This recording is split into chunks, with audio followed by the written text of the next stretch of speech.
मोर और मोर मंडली जय मां सरस्वती मानस परिवार ग्राम आले डहरले कोटि कोटि प्रणाम करत हो, कोटि कोटि प्रणाम करत हो। और ये रामचरित मानस में हमारे सबसे बड़े सहयोगी हमार माता पिता मन हरे। आज हमने जो ये मंच में बैठे हन वो औ काकरो वजह से नहीं बल्कि हमारे माता पिता की वजह से आज हमन ये मंच में बैठे हन। हमारे गुरु श्री विशेषर सिन्हा सर जी हरे और हमारे प्रथम गुरु सर्वप्रथम हमार प्रथम गुरु हमार माता पिता मन हरे, जेकर संस्कार की वजह से आज हमन रामचरित मानस ला पढ़ सकत हन, आप मन के बीच गा बजा सकत हन, सुना सकत हन। एकर लिए मैं आप मन हमन ला हमार गांव में पहली कार्यक्रम के लिए आमंत्रित करेगे हो और हमन यहाँ प्रेम पूर्वक आए हैं, आप मन प्रेम पूर्वक बुलाए गए हो। ऐसने ही हमन कई जगह मंच में आवत जात हन और हमार माता पिता के सहयोग से ही आत जावत हन और रामचरित मानस ला जागृत करके ही आत हन, जागृत करके ही आवत हन। और हमार मन से गाय बजाए माँ बोले बतराए माँ कोनो भी प्रकार से गलती हो ही तो अपने छोटे छोटे लड़का समझ के माफी दू, अपने छोटे छोटे लड़का समझ के माफी दू। बोली लखन सियावर रामचंद्र की जय। तो आप मन के बीच मैं कथा बताऊं और भजन दोनों साथ साथ लेके चलबो बहिनी हो, है ना भैया। तो कथा प्रसंग और भजन प्रारंभ करे से पहली हमन गणेश भगवान ला सुमर लेथन, गणेश जी के भजन ला सुमर लेथन।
जन जन गावे पहली तोला मनावे, पहली तोला मनावे गजानन पहली तोला मनावे।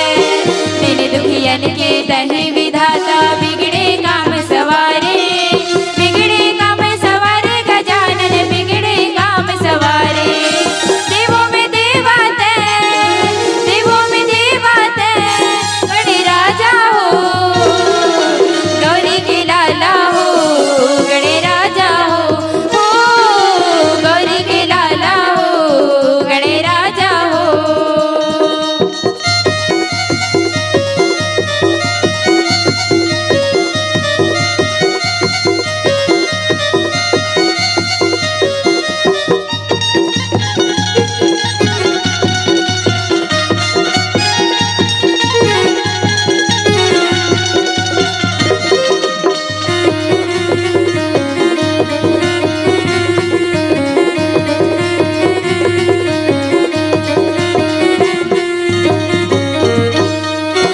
भादो महीना 11 दिन ले आके तहाँ विराजे, आके तहाँ विराजे गजानन आके तहाँ विराजे। बड़ी बिहनिया भोग लगा के ढोल नगाड़ा बजावे, ढोल नगाड़ा बजावे गजानन ढोल नगाड़ा बजावे।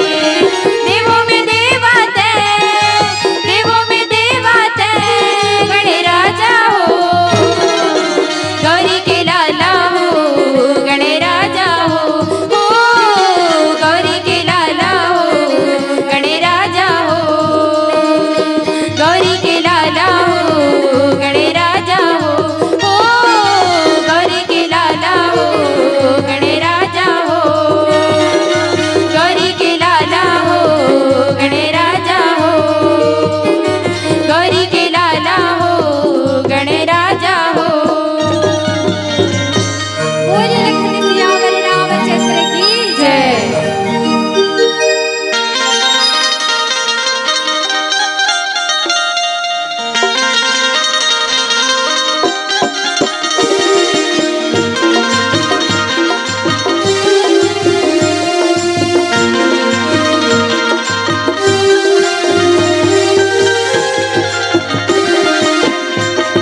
छत्तीसगढ़ महतारी की जय। अपने अपने माता पिता की जय।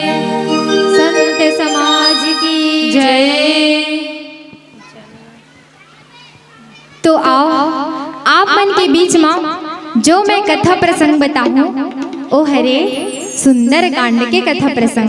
तो आओ बहनी हो और आओ भैया हो, आप मन हाँ सुंदर कले हमारे सुंदर कांड के कथा प्रसंग ला सुने के अर्थक प्रयास करहु। और कही थे ना वो फूल जो पेड़ रही थे और पौधा रही थे वो माँ फूल फूले रही थे बहनी हो। और फूल ला पता नहीं रहा है कि ओह सुबह उठ के भगवान के चरण कमल में ही या कखरो अर्थी में जाही या ओहा वही पेड़ में ही मुरझा जाही।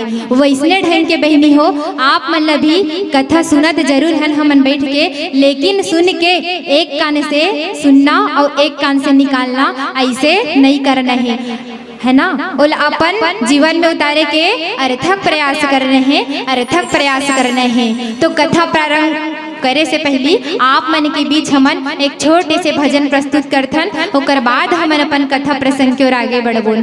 बोले लखन सियावर रामचंद्र की जय। बोले सरस्वती मैया की जय।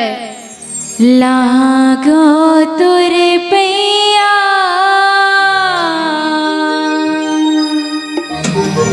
राम रमैया लागो हो लागो तुर पैया राम रमैया लागो हो।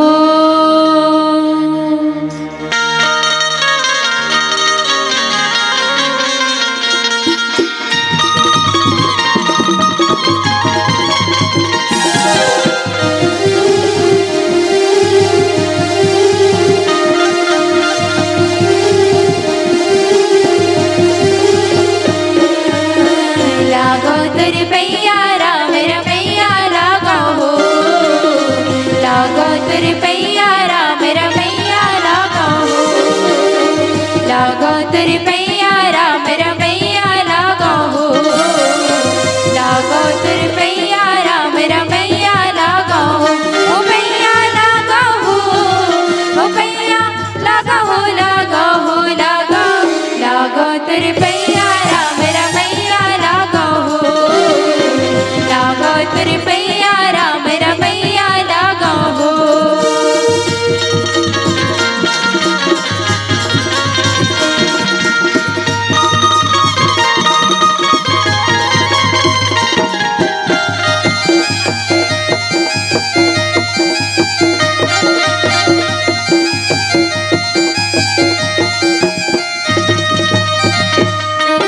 तीन घोड़ के सुमिरन करते धरती उतरे गंगा हो तीन घोड़ के सुमिरन करते हनुमत जावे रंगा हो तीन घोड़ के सुमिरन करते धरती उतरे गंगा हो तीन घोड़ के सुमिरन करते हनुमत जावे रंगा हो। पैया लागा हो पैया लागा हो लागा हो लागा लागा तेरे पैया राम रमैया लागो हो लागो तुर पैया राम रमैया लागो हो।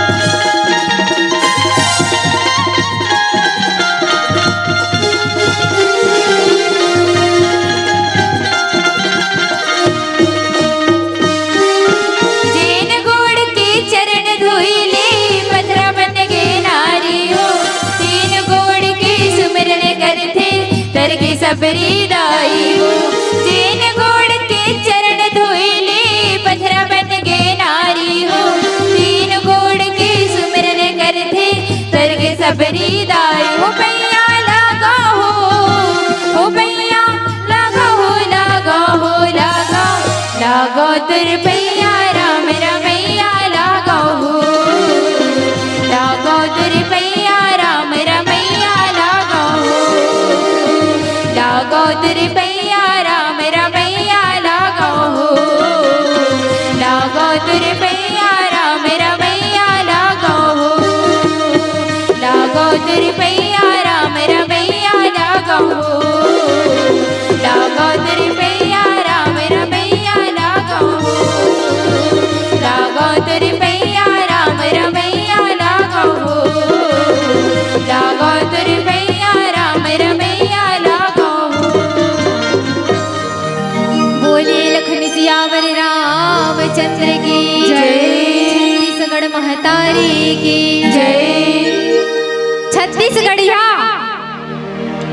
कैसे गा लड़क की हियवरी का आवाज है, आवाज ही नहीं आता अपन के तो छत्तीसगढ़िया।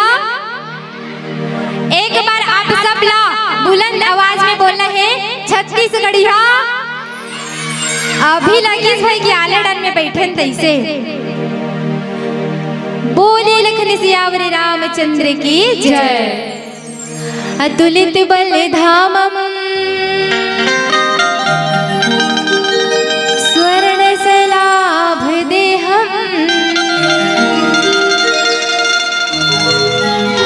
धनु जवन कृषानु ज्ञानी नाम ग्रमणयम् सकल गुण निधानम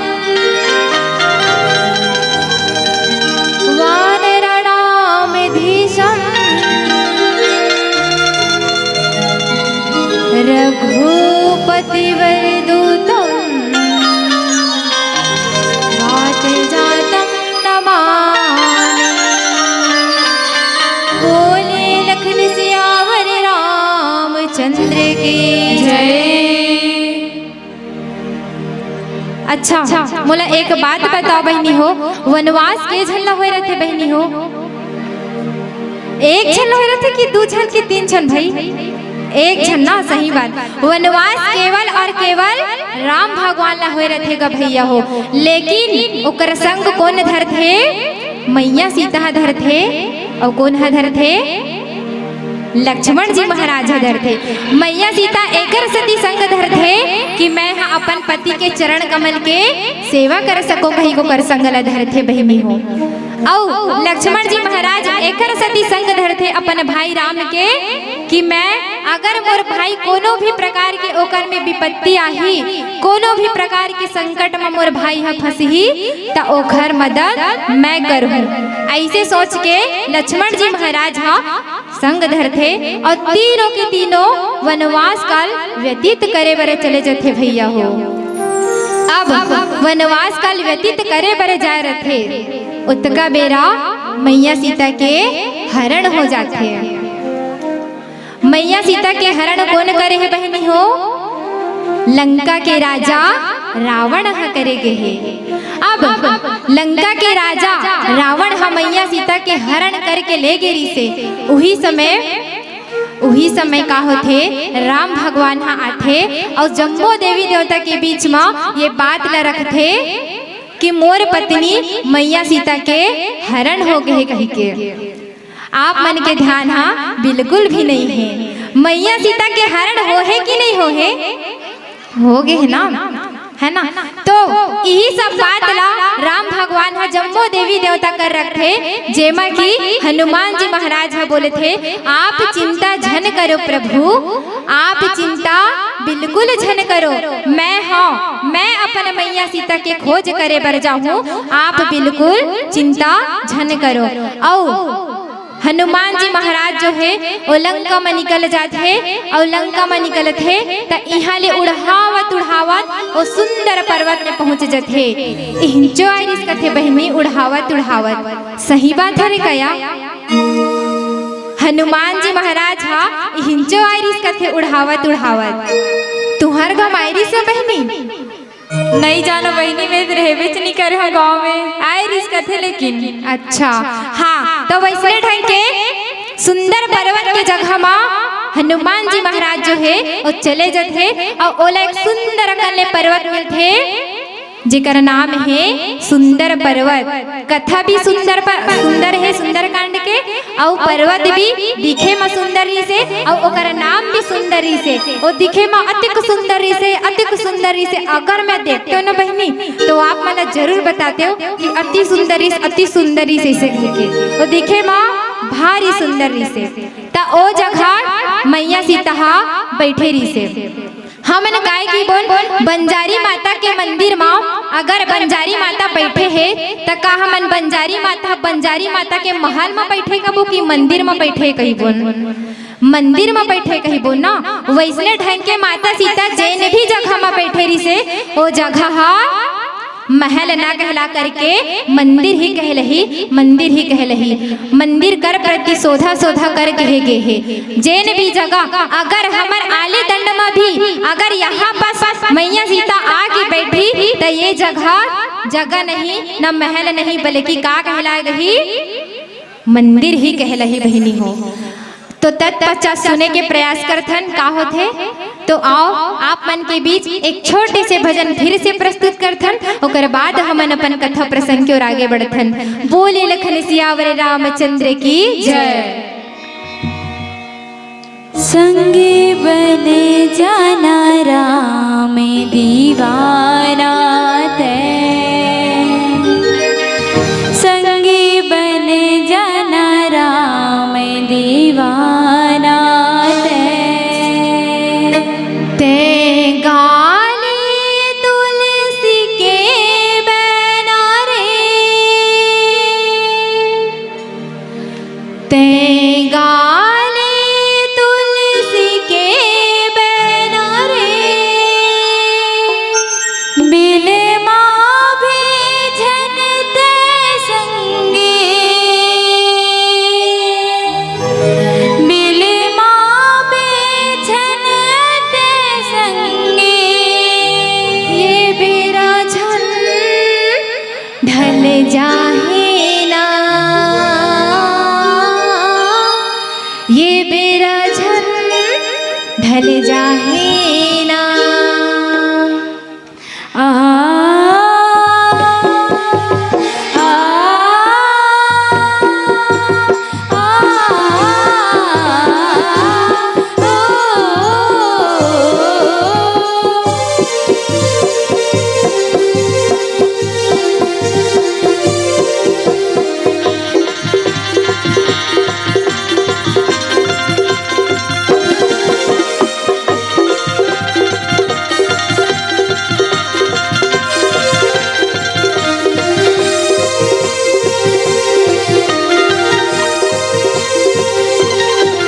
संगी बने जन राम दीवाना ते, संगी बने जन राम दीवाना ते, ते गाली तुलसी के बना रे, ते गाली तुलसी के बना रे, बिल माँ भेजन ते संगे, बिल माँ भेजन ते संगे, बिरजन ढल जाहि ना, ये बिरजन ढल जाहि ना, ये बिरजन ढल जाहि ना।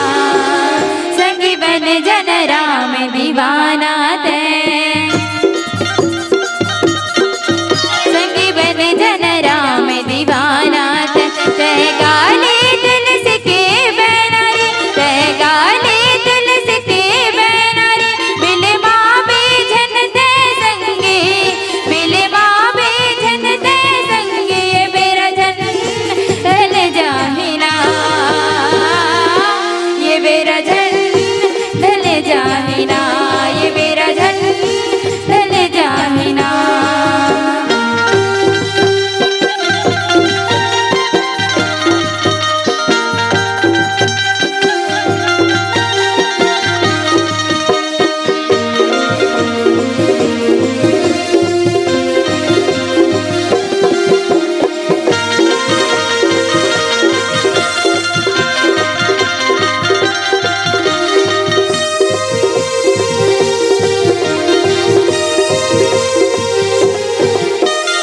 ये दुनिया माँ बसे तुरको भजन नहीं करे, ये नर नल्ला जगाए ता बोलेगा तुरको भजन नहीं करे। ये दुनिया माँ बसे तुरको भजन नहीं करे, ये नर नल्ला जगाए ता बोलेगा तुरको भजन नहीं करे, ये नर नल्ला जगाए ता बोलेगा तुरको भजन नहीं करे। अब जन कर संगी नादानी ते, अब जन कर संगी नादानी ते, ते गाली तुलसी के बना रे, ते गाली तुलसी के बना रे, बिल माँ भेजन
मौका दोबारा रे,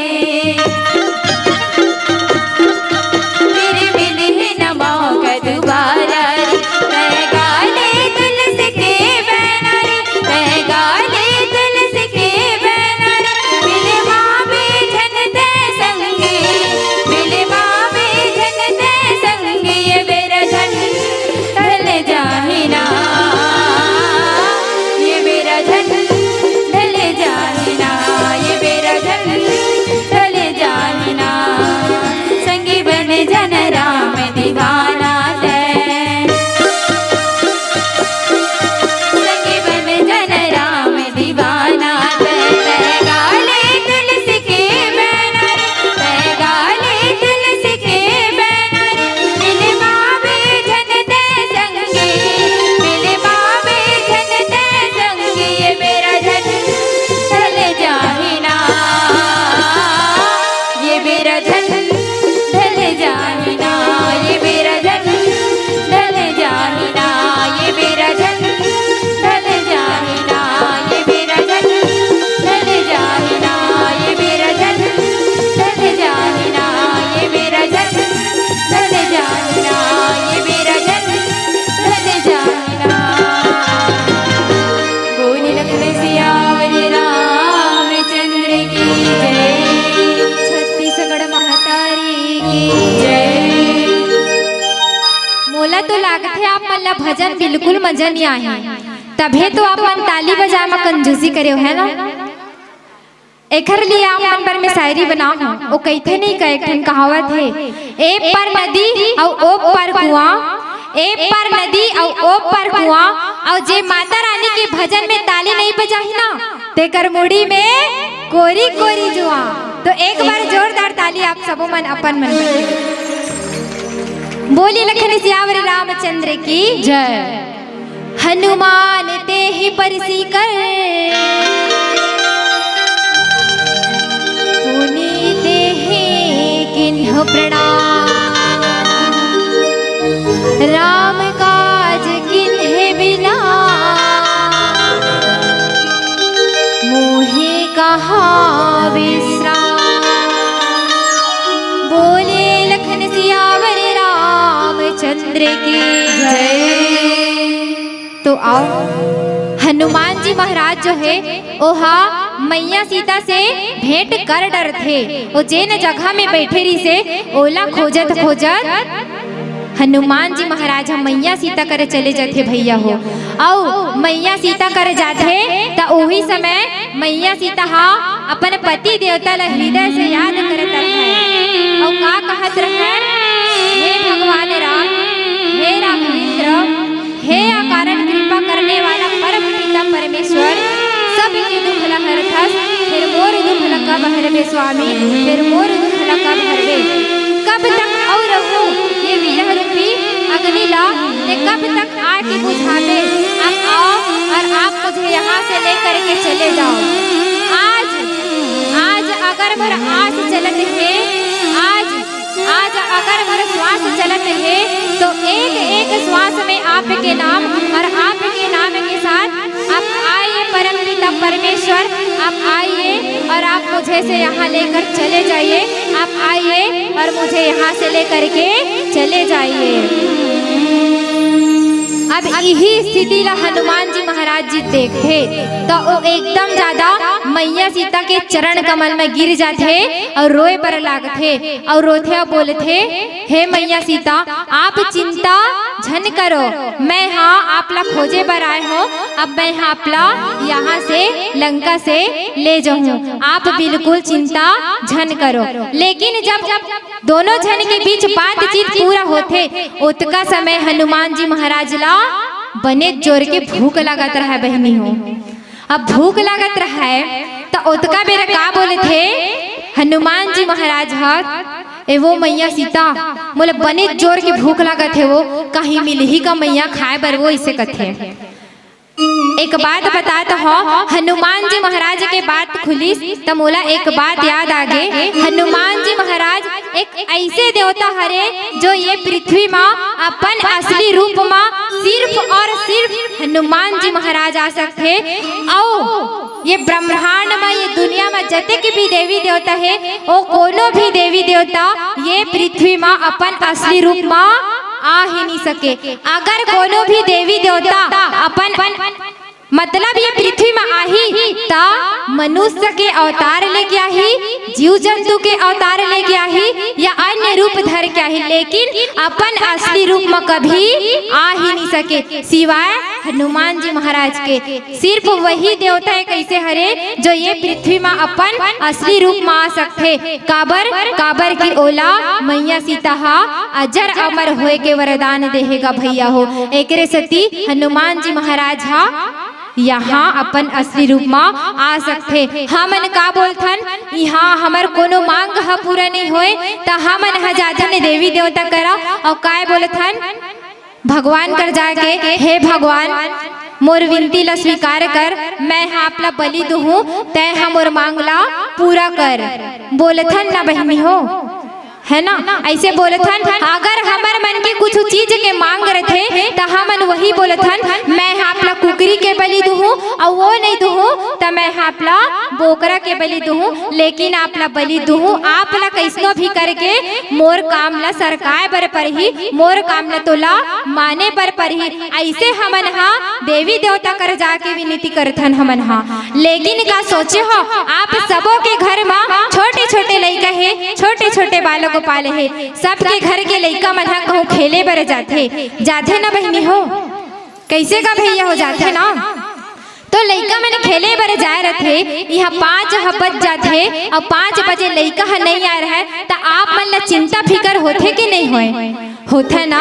मोर लइका नहीं आहे अतेक जान लेगा कहाँ चले दे जा जोगा खोज के लाबे और ओ मन नहीं जही तो आपे मन हा चले जथो खोजे बर कि मोर लइका कहाँ चले गए ओ एक कन खेले भस भर गए है ओ तकच में तुमला अतेक चिंता फिकर छा जथे। जब आप मन देवी देवता के पास जाके ये बोलथो कि मैं आपला बलि दूँ तो का ओ बोकरा के दाई दादा दुख दर्द नहीं होत होही, का ओ जीव के दाई दादा दुख पीड़ा नहीं होत होही, होथे ना। वैसने ढंग के हमला ऐसा नहीं करना चाहिए। और ये रामायण में ऐसे कोनो भी जगह नहीं लिखा है कि एक महतारी अपन लइका के बलि चाहते। ये रामायण में ऐसे कोनो भी जगह नहीं लिखा है बहनी हो कि एक महतारी अपन लइका के बलि चाहते। ओ तो हमारे सिर्फ और सिर्फ इंसान के अंधविश्वास रे जो हम ऐसा करे में तुले रहथन। बात ऐसे कुछ भी नहीं है, भगवान कभी नहीं बोले कि आप बोला बलि दू कह के, ओ हमारे सिर्फ और सिर्फ इंसान के अंधविश्वास रे, इंसान के अंधविश्वास रे। बोले लखन सियावर रामचंद्र की जय। तत्पश्चात सुने के प्रयास करत हन बहनी हो भैया हो एक छोटे से भजन के बाद। तोला का बलि मैं देवा दाए, जीवला मारे बर पीरा होथे। तोला का बलि मैं देवा दाए, जीवला मारे बर पीरा होथे।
पताल तुरंता।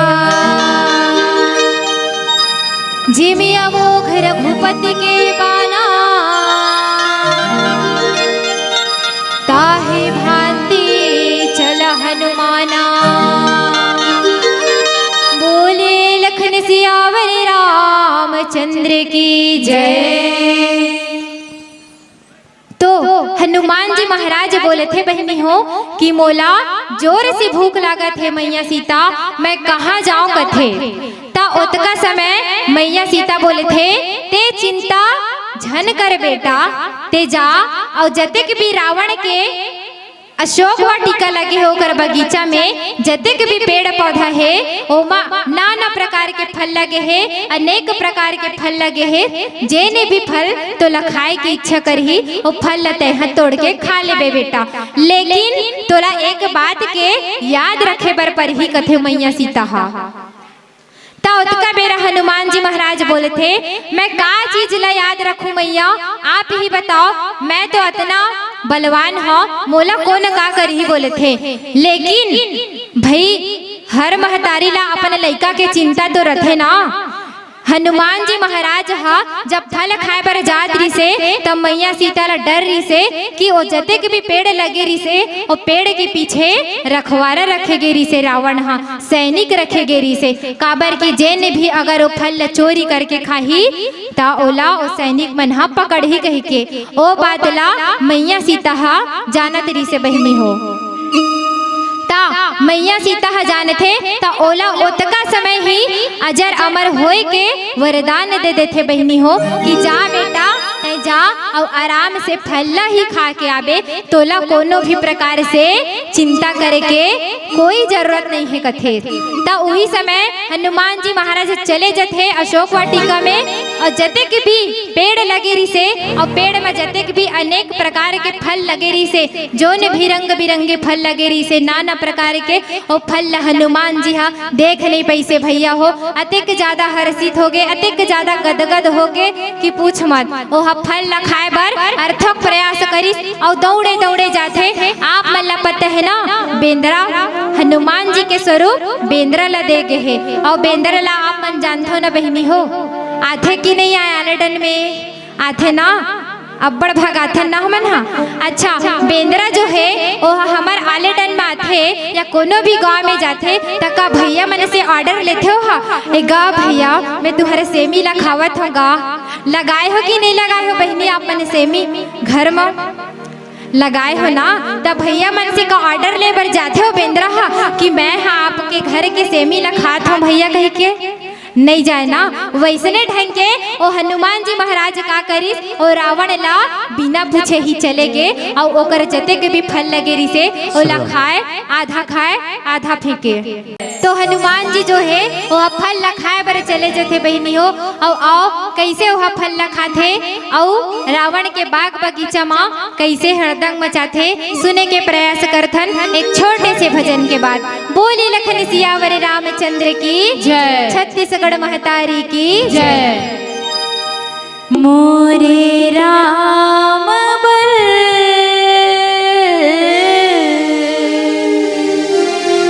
सबेरी के बोरे जी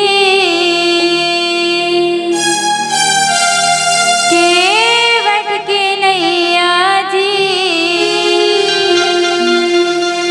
सत संग के छैहा मोरे